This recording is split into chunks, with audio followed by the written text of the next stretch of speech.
But I know that I know, and I know, yes, I know, I know, I know. And I'm going to tell you this.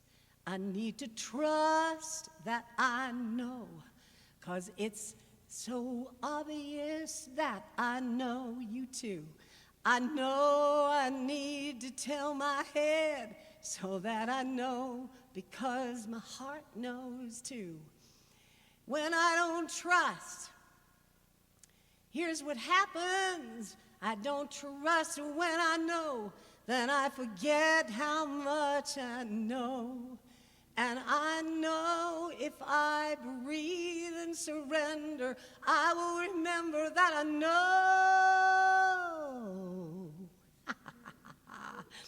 Why do I doubt that I know?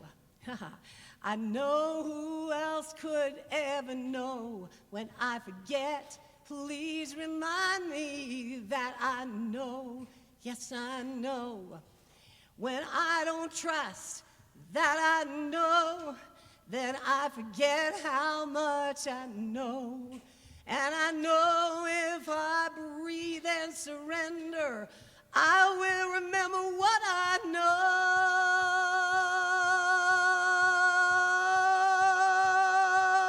I'm gonna trust that I know. Tell myself every day that I know. If I forget, please remind me and tell me that I know. If I forget, please remind me. Say that I'm always gonna know. I'm always gonna know. You too. Thank you.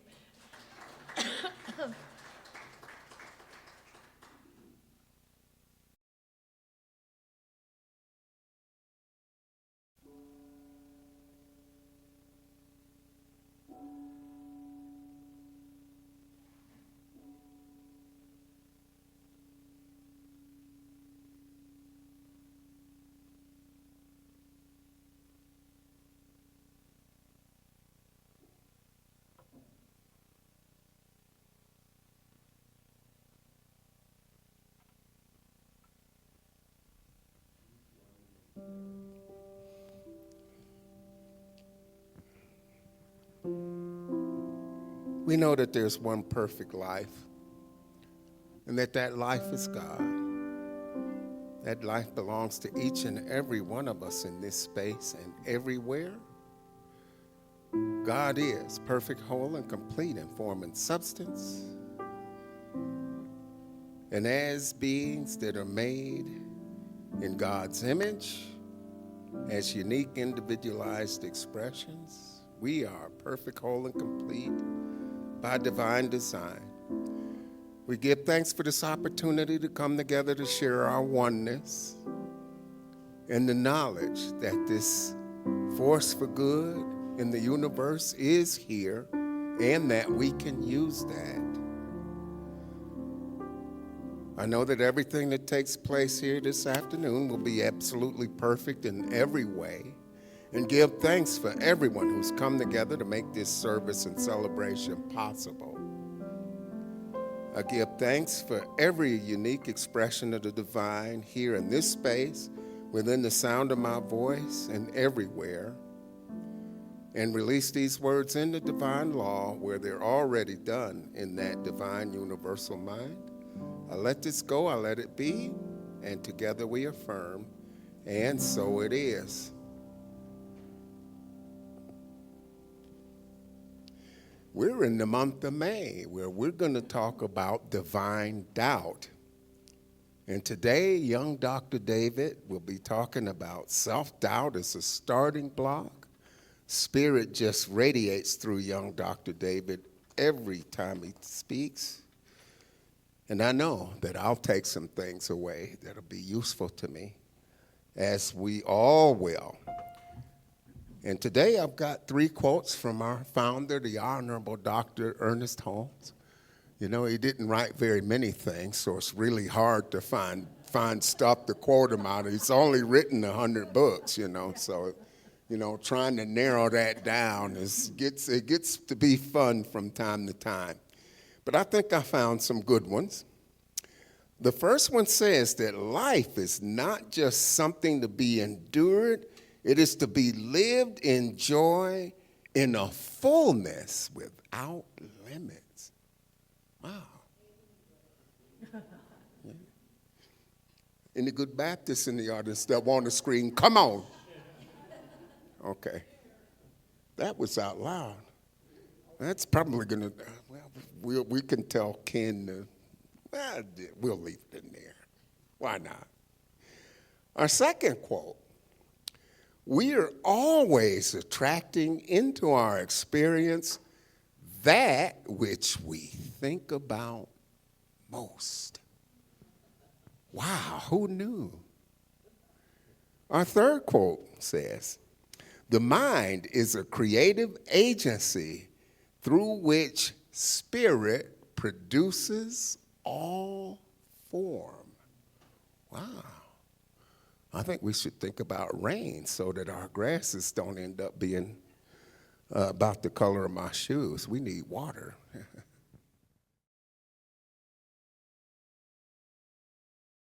Good afternoon, Dawn. So good to see you. So good to see so many familiar faces and some unfamiliar ones. I never say old faces, the older I get. And yes, my name is Dr. David Goldberg, and it's my joy and honor to facilitate a few things here at New Dawn Center for Spiritual Living, and just to reaffirm for our own understanding, for our own trust, to speak it into the space. We are a radically inclusive community. We honor all people, all faith traditions, and all paths to the divine, including those not on a faith path. So whoever you are, whatever you've done, whatever you haven't done, you are welcome here. We're not here to tell you what to believe. It's my work to encourage you to believe in something. And once again, I wanted to affirm that it is indeed my work to comfort the afflicted and afflict the comfortable. So, buckle up. It's been a great week, right? It's been extraordinary. We had May Day, which in many countries around the world is acknowledged as a Labor Day celebration as well. Yesterday, we had World Labyrinth Day. Did anybody get to walk a labyrinth yesterday? Maybe we'll plan that activity for next year as well as some along the way. I love the labyrinth. And we had the Kentucky Derby. Oh my gosh, pretty extraordinary. I'll circle back to that. And for all of our Star Wars fans, tomorrow, May the 4th be with you. The following day, Cinco de Mayo, Mexican Independence Day. So much to celebrate, so much eating and drinking going on. So whoever you are, wherever you are in your journey, we honor you, we bless you. We don't have conversations about what not to honor around here. Rather, we honor everyone and everything. So if anything is omitted, it's not out of a conscious decision. Please just remind us and we will honor that with you as well.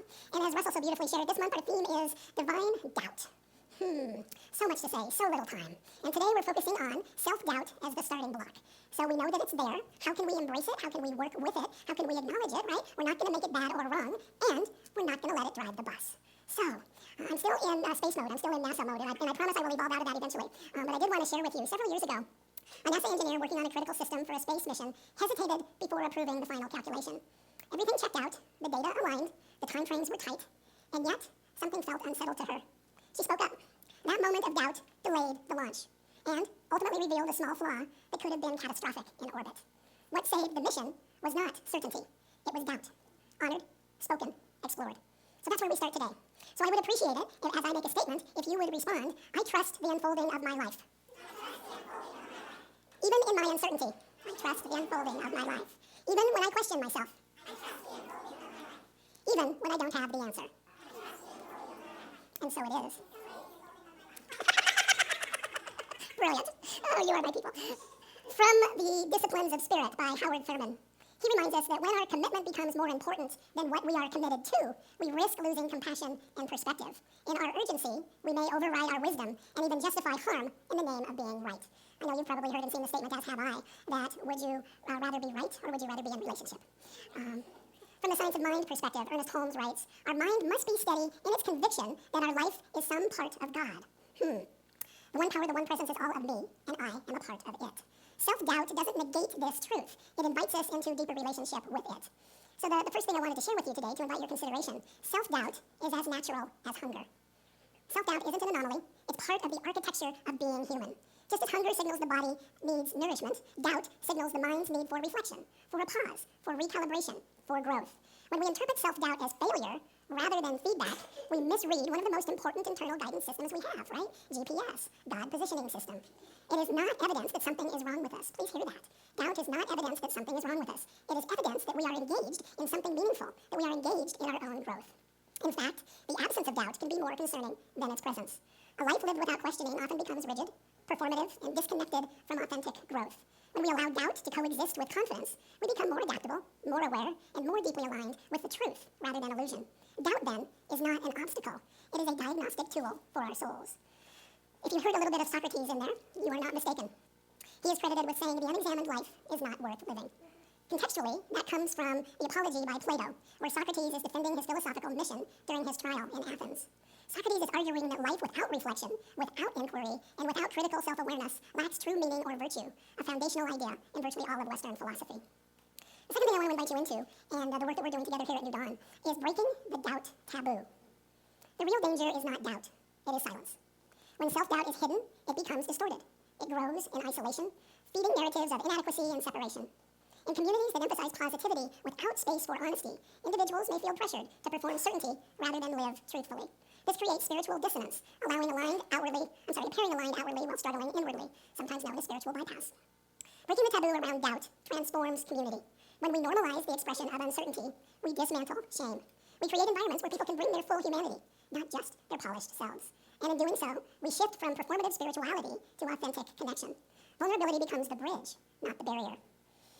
So speaking of breaking the doubt taboo, I participated in a leadership development program when I was in the corporate world. The programs for men and women were theoretically exactly the same, but they were given different names. They were facilitated by the same group of amazing beings. The women's program was called Influence, and the men's program was called Focus. And what we have done since that time, right around the turn of the century, oh my goodness, is we have continued to gather a couple of times a year just to do what we do so beautifully here every week and along the way. Namely, to share our thoughts, to share our ideas, to talk about how we want to contribute in the world. So that happened for me this past Friday. We humbly call ourselves the Wisdom Community. And our group includes people who are about 60 to about 85. So there's a lot of wisdom, and there's a lot of doubt. So a friend of mine, and then we spent basically the whole morning doing reflections. Everybody got to speak into the space for 2 minutes or 20 minutes or however long they needed to. One of my friends is originally from Poland, did extremely well in the corporate world, had a 20th anniversary celebration with her beloved, and got divorced shortly thereafter. And now she's in doubt. She's doubting her decision about whether to move back to Poland or to move to Tucson. So she's in doubt. Another beloved, one of the founders of our group, is 85, and he's participated in virtually every one of our biannual events. He was talking about how he and his wife are the same age, and how her melanoma is progressing, and how they are interviewing for in-home caregivers. He is so bright, he is so extraordinarily well-traveled, and he's in doubt. What does that look like? How can I call in the best for my beloved and for me and for our family? We have another friend who spent 16 years living and working in the nonprofit world in Russia. He's now living and working in Mexico in environmental concerns, and at the ripe old age of 80, he is starting his own nonprofit because the work that's happening down there is not in as much integrity as he chooses to continue to live in. He's in doubt. I'm 80. Do I really need to be starting a new international nonprofit? And another friend is going to be retiring on November 1st. Like many, she has been raising her granddaughter and doing an extraordinary job. Her granddaughter just turned 20 and is an amazing light being in her own right. And in a conversation with her, she's retiring November 1st, has done some great work in the corporate world. She's been in the medical world for the past 6 or 8 years, and she's concerned. Relatively recently divorced. Retirement was always going to be a 2-income proposition. Now it's a 1-income proposition. She said, David, I know I'm going to be fine, and I wouldn't be human if I wasn't concerned. So my point there, my friends, is wherever you are age-wise, wherever you are employment-wise, wherever you are relationship-wise, doubt is a natural part of the human condition. You're no less spiritual, you're no less intelligent, you're no less loving if you think, yes, but. Now, the challenge comes if you're going to camp there, right? We get to think about it, and we get to move through it. We get to talk to partners and spouses and professionals and people in this community to help us. And we get to break the taboo about talking about doubt, because we all live there. And a little bit closer to home, perhaps, that is the work that your board and many volunteers with us today are working on when we are recreating, when we are reimagining our children's program. Well, we don't have any kids here right now. Well, we may not have room. Well, we may not... And all of that is true, right? We're not looking through rose-colored glasses, and we're holding the intention. We're creating the race consciousness. We're allowing for spirit to work on the how. We just get to speak our intention boldly and powerfully and speak through the doubt. The third point that I would invite you into is doubt is a doorway to connection and reflection. When we approach doubt with curiosity instead of judgment, it becomes generative. Instead of asking, forgive me, what the hell's wrong with me?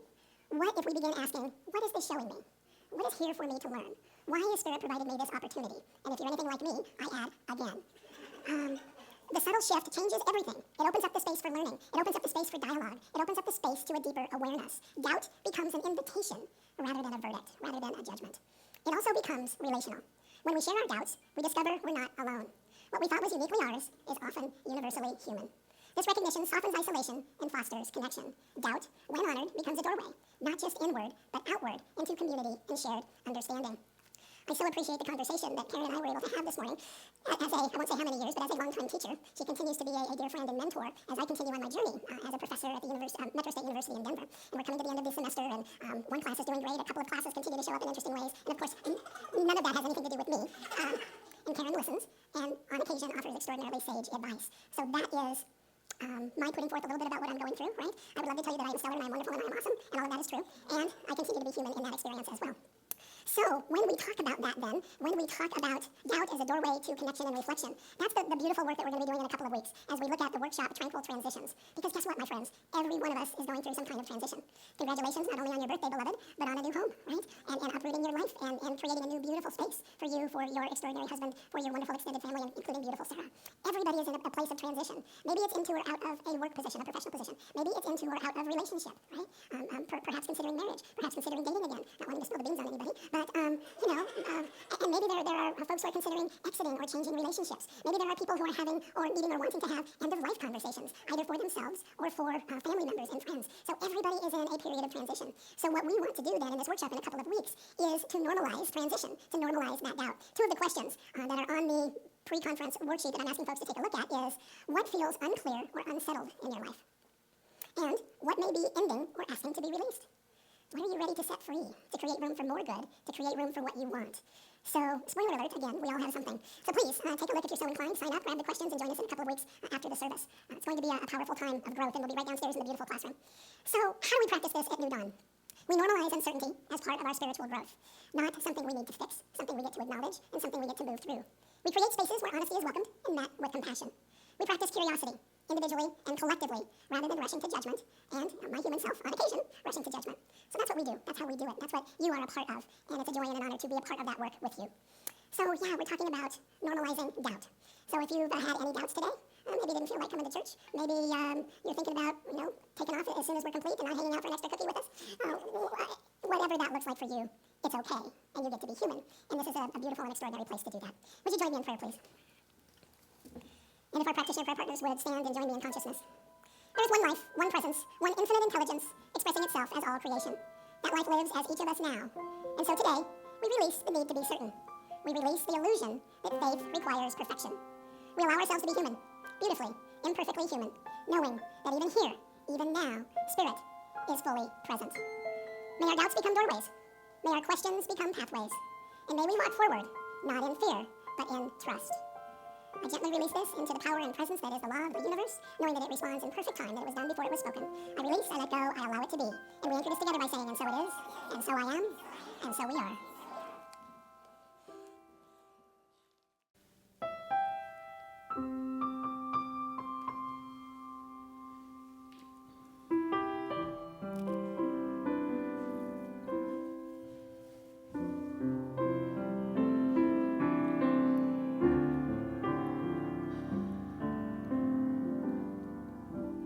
Song about how you feel. Do you doubt? That's a real song about asking questions, finding sweet connection, and remembering God is here when it's too big to believe in. I feel so alone, nothing's right, nothing's clear, and I'm feeling full of self-doubt. I want to figure it out. That's when I swear I hear a whisper in my ear.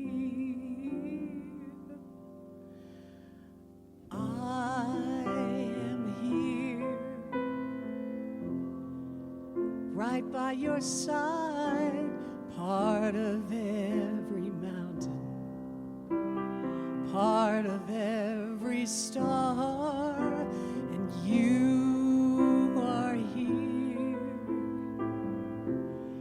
right where I am, part of every ocean, yes, every grain of sand. I'm as close as the very breath you breathe. I am part of you, and you are part of me. I am here.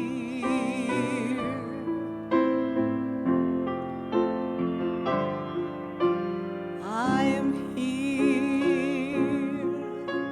inside of you,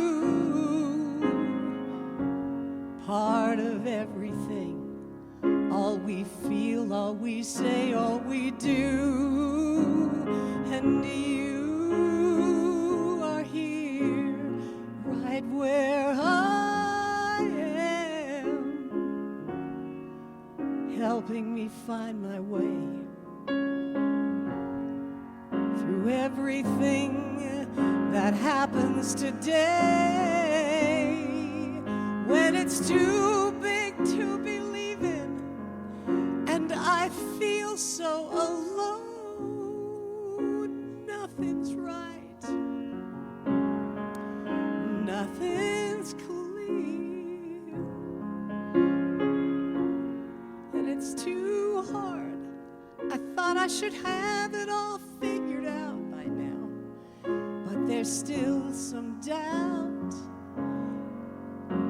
God, are you really here?